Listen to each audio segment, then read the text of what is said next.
భర్త సూచనల మేరకు రాజకీయ ప్రజల కోసం పంచాయతీ కోసం అభివృద్ధి చేస్తున్నాం. 14, 15 నిధులు ఉంటే ఆదర్శ పంచాయతీగా తీర్చిదిద్దేవాళ్లం అంటున్న పూతలపట్టు మండలం ఎర్రచెరువుపల్లి సర్పంచ్ పాటూరు మురళీ హరిప్రియ. బీఎస్సీ పంచాయతీ నందు అనేక అభివృద్ధి కార్యక్రమాలు చేయడం జరిగింది. భర్త సూచనల సహకారంతో ఎర్రపల్లి చెరువు పంచాయతీ అభివృద్ధి చేస్తున్నాం. తెలుగుదేశం, జనసేన ఉమ్మడి సుస్థిర ప్రభుత్వం ఏర్పాటుకు ఖచ్చితంగా మా వంతు కృషి చేస్తానని తెలియజేసిన సర్పంచ్ పాటూరు మురళీ హరిప్రియ. అనంతరం వారు ప్రసంగించారు. ఇది జరగలేదు. త్వరలోనే తెలుగుదేశం పార్టీ, జనసేన పార్టీ ఉమ్మడి కూటమి సుస్థిర ప్రభుత్వం ఏర్పాటు చేస్తుంది.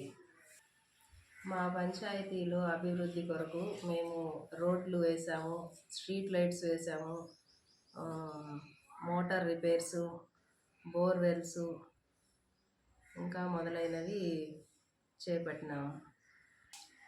కులమతాలు చూడకుండా అర్హులైన వాళ్ళందరికీ అభివృద్ధి పథకాలు, సంక్షేమ పథకాలు అందించినాము.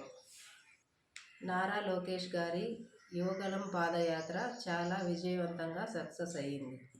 నారా లోకేష్ గారి పాదయాత్ర నుంచి స్వచ్ఛందంగా ప్రజలు బయటకు వచ్చి వాళ్ళ సమస్యలను తెలియజేయడం అయినది. మా పంచాయతీలో నిధులు సమంగా లేనందువలన డెవలప్మెంట్ కొంచెం చాలా తగ్గింది. 14th ఫైనాన్స్, 15th ఫైనాన్స్ కానీ ఇంకా ఉండింటే మేము మా పంచాయతీని చాలా అభివృద్ధి చేసింటాము.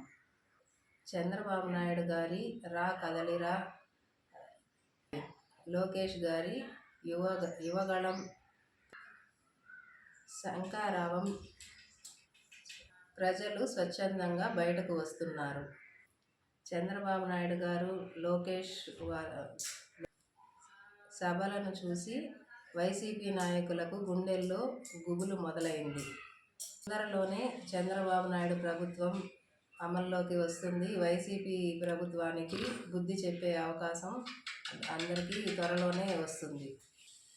చంద్రబాబు నాయుడు ప్రభుత్వంలో అభివృద్ధి